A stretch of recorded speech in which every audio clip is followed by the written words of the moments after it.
جب کسی شخص کا ذکر دل کی دھڑکنوں کو بے اعتدال کر دے اور ذہنی سوچ کا رخ بدل دے تو اس طاقتور جذبے کو ایک ہی نام دیا جا سکتا ہے۔ شدید ترین نفرت بھی کبھی کبھی محبتوں میں بدلی ہے۔ جو لب بد دعا کرتے ہوں دعا گو کیسے ہو سکتے ہیں؟ دکھی دل دکھ دینے والے سے راحت پائے اور جسم جاں میں سرور بھر جائے۔ یہ سب کب ہوتا ہے، کیوں ہوتا ہے، کیسے ہوتا ہے؟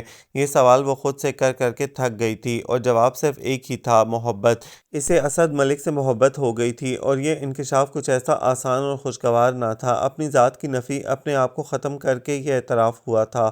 کدھر گم ہے دھیرانی؟ اسے مسلسل سوچوں میں غرق دیکھ کر انہوں نے پکارا تو وہ چونکی، پھر ان کی طرف دیکھ کر مسکرائی۔ یہ دھماکوں کی آواز کیسی ہے؟ پورا گاؤں دھماکوں اور فائرنگ سے گونج اٹھا تھا۔ مبارک ہو، مبارک ہو، چاروں طرف شور تھا۔ مبارک ہو دھیرانی، رمضان کا چاند نظر آ گیا ہے، صبح روزہ ہے۔ بیجی نے اسے گلے لگا کر پیار کیا، وہ بے انتہا خوش تھیں۔ بشیرہ فوراً اوپر آئی، بیجی صبح روزہ ہے؟ ہاں مبارک ہو، اللہ تعالیٰ ساتھ خیریت سے یہ مہینہ گزر جائے۔ چاند تو دکھاؤ مجھے، میں دعا مانگ لوں۔ انہوں نے آسمان پر نظر دوڑائی۔ وہ بیجی، وہ ادھر بجلی کے کھمبے کے اوپر شمال میں باریک سا نظر آ رہا ہے نا وہ؟ بشیرہ اشارے کر رہی تھی۔ اس نے بھی متلاشی نظریں دوڑائیں۔ ہاں ہاں نظر آ گیا، چلو دعا مانگو بیٹی، تم بھی دعا مانگو۔ انہوں نے کہہ کر ہاتھ اٹھائے تو اس نے بھی تقلید میں ہاتھ اٹھا دیے، مگر سمجھ میں نہیں آیا کیا دعا کرے۔ سب کچھ گڑبڑ ہو گیا تھا، کیا مانگے، کس کی محبت طلب کرے؟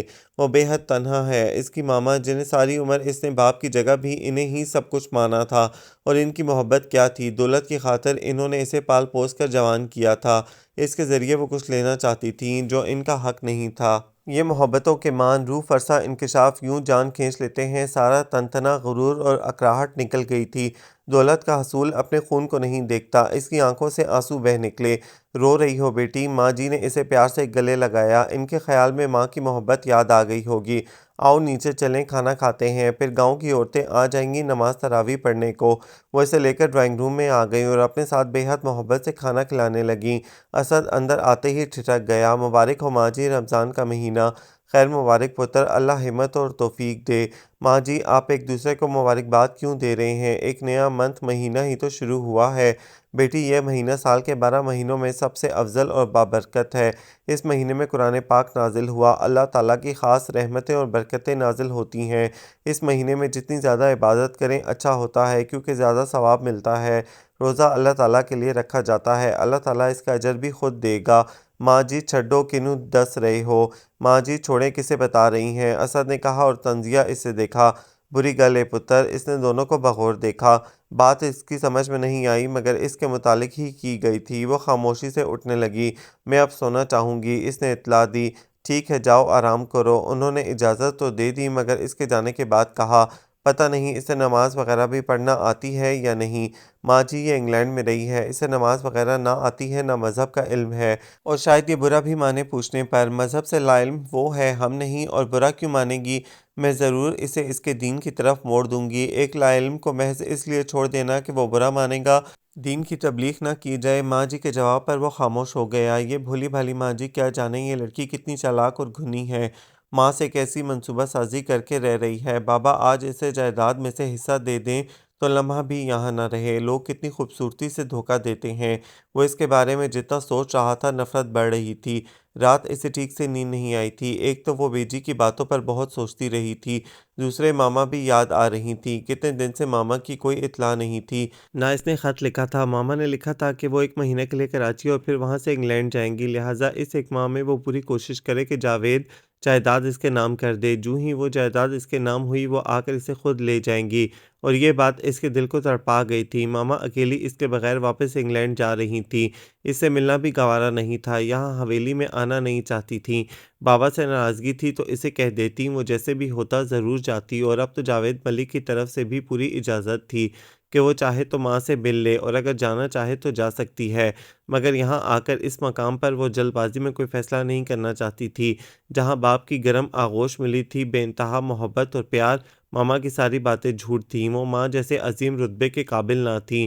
انہوں نے عمر بھر اسے باپ سے نفرت دلائی، ان کے خلاف کان بھرے، اور اب قدرت نے اسے باپ سے ملوایا تھا تو وہ حیرت زدہ بھی تھی اور صدمہ میں بھی۔ پتہ نہیں ماں باپ دونوں کی محبت میری قسمت میں کیوں نہیں؟ ماں ملی باپ نہ ملا، باپ ملا تو ماں دور تھی۔ اداسی اور تنہائی کی شدید لہر نے اپنی لپیٹ میں لے رکھا تھا۔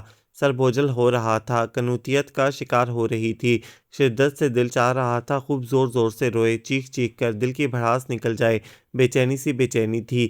دھی رانی اٹھ گئی ہو؟ ماں جی نے اندر جھانک کر اسے بیٹھے دیکھا تو مسکراتے ہوئے پوچھنے چلی آئیں۔ جی وہ جواباً مسکرا بھی نہ سکی۔ خیر ہے، طبیعت تو ٹھیک ہے نا؟ ماں جی بے حد نظر شناس تھیں۔ ٹھیک ہوں ہنوز، سنجیدہ جواب آیا۔ اچھا چلو آؤ ناشتہ تو کر لو، رات کو بھی تم نے ٹھیک سے نہیں کھایا۔ میں ماما کے پاس جانا چاہتی ہوں۔ وہ پھٹ پڑی۔ ارے ارے میری بیٹی، تو کس نے منع کیا ہے؟ چلی جانا، روتی کیوں ہو؟ وہ گھبرا کر چپ کرانے لگیں۔ آپ کے بیٹے نے، آپ کے ظالم اور جنگلی بیٹے نے اس سے زبردستی مجھے اغوا کیا، یہاں 2 ماہ قید کیے رکھا، مجھے باہر بھی نکلنے نہیں دیا، ماما سے بات نہیں کرنے دی۔ تم سب ظالم اور بے رحم ہو، مجھے ماما کے پاس جانا ہے۔ ماں جی حیرت سے منہ کھولے اس کی چیخو پکار سن رہی تھیں۔ اسد نے اغوا کیا؟ اسد ظالم جنگلی، ماں سے ملنے نہیں دیا؟ وہ کیا کہہ رہی تھی؟ تم کیا بول رہی ہو بیٹی؟ کس نے اغوا کیا؟ کون ظالم؟ تم تو، آپ کو جو بھی بتایا گیا جھوٹ بتایا گیا، مجھے قید کر رکھا تھا آپ کے بیٹے نے۔ میں تنگ آ گئی ہوں یہاں سے، مجھے جانا ہے، مجھے یہاں سے جانا ہے، مجھے کسی سے نہیں ملنا، ماما سے بھی نہیں، وہ مجھے بھول گئی ہیں، میں نے جانا ہے، میں جاؤں گی۔ وہ یکدم ہی جیسے پاگل ہو اٹھی تھی، چیختے ہوئے پلنگ سے اتری۔ اسد پتر اسے پکڑو! باہر سے آتے اسد نے حیرت سے یہ سارا تماشا دیکھا۔ آگے آگے وہ تھی بپھری ہوئی، حواس باختہ، نہ جانے کیا کیا بول رہی تھی، اور پیچھے پریشان ماں جی کی پکار۔ کیا ہوا؟ یہ سب کیا ہے؟ کہاں جا رہی ہو تم؟ اس نے باہر بھاگتی شازماں کو 2 قدموں میں جا لیا، اس کا بازو تھام کر سختی سے پوچھا، چھوڑ دو مجھے، جنگلی وحشی ظالم انسان، تم نے مجھے یہاں قید کیا ہوا ہے۔ ماں جی الگ یہ سارا تماشا دیکھ کر حیران تھی۔ ہوش کرو، کیوں پاگلوں جیسی باتیں کر رہی ہو؟ چلو اندر۔ نہیں جاؤں گی، میں اپنے گھر جاؤں گی، میں تمہیں مار دوں گی، میں تمہیں زندہ نہیں چھوڑوں گی۔ قمیص کا کالر اس کے وحشی ہاتھوں کی گرفت میں تھا، جیب اکھڑ کر لٹک گئی تھی، اور اس لمحے اسد کی برداشت جواب دے گئی۔ ایک زناٹے دار تھپڑ اس کے چہرے پر مارا، سارا جوش چیخو پکار ختم ہو گیا، جیسے بجلی کا بٹن دبا کر کسی کیسٹ پلیئر کو بند کر دیا جائے۔ حیرت زدہ سی وہ لہرائی اور پھر آگے پیچھے جھولتے ہوئے اس کے بازو پر ہی ٹھہر گئی۔ ہائے ہائے اسد، یہ کیا ہو گیا؟ یہ تو بے ہوش ہو گئی ہے۔ پتر تو نے اسے مارا؟ اسد تو نے اس پر ہاتھ اٹھایا، اس عورت ذات پر؟ ماں جی حیرت زدہ بھی تھیں، بے انتہا غصے میں بھی۔ اسد کو تو دوہری مصیبت کا سامنا تھا، اس نے اس کے پھول سے وجود کو بازوؤں پر اٹھایا اور اس کے کمرے میں بیڈ پر لٹا دیا۔ ماں جی ساتھ ساتھ تھیں۔ جلدی سے ڈاکٹر کو لے کر آؤ، انہوں نے اس کے ہاتھ مسلتے ہوئے آرڈر دیا۔ بشیرہ، رجو، سکینہ، منٹ میں ہی کمرہ بھر گیا تھا۔ کوئی گرم دودھ لا رہا تھا، کسی نے منہ پر پانی کے چھینٹے مارنے کا کام سنبھالا ہوا تھا، کوئی پاؤں کپڑے سے رگڑ رہا تھا۔ ماں جی سر سہلا رہی تھیں، غرض چاروں طرف سے وہ حصار میں تھی۔ ڈاکٹر صاحب کے آتے ہی اسد نے سب کو کمرے سے نکال دیا۔ ٹینشن انہیں ذہنی طور پر کمزور کر دیا ہے، جس کی وجہ سے بے ہوش ہوئیں، فکر کی بات نہیں۔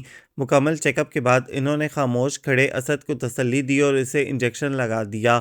وہ انہیں چھوڑنے باہر چلا گیا اور جب واپس آیا تو ماں جی اس کے سرہانے بیٹھی تھی، فکر مند، گہری سوچ میں غرق۔ اسے نظر اٹھا کر دیکھا، اف، وہ کپکپا گیا۔ بہت کچھ تھا اس ایک نگاہ میں، شکوہ، غصہ اور شکایت۔ اس لڑکی نے مروا دیا، سارا بھانڈا پھوٹ گیا۔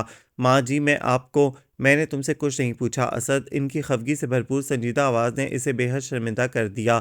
جاوید کو فون کرو، فوراً آئے۔ نہ جانے کیا تھا ان کے ذہن میں، وہ خاموشی سے پلٹ آیا۔ بابا مجھ سے کچھ نہ پوچھیں، میرا تو اپنا حال برا ہے، بس فوراً یہاں پہنچے، برا پھنسا ہوں میں۔ اس نے جاوید ملک کو ساری بات بتا دی تھی۔ میں آ رہا ہوں۔ بھلا بیٹی کی حالت سن کر وہ رہ سکتے تھے؟ سارے اہم کام، ضروری میٹنگ ملتوی کر کے نکل پڑے۔ اسد کی ہمت نہیں ہو رہی تھی اندر جانے کی، البتہ اسے شازمہ سے اس بیوقوفی کی امید نہ تھی۔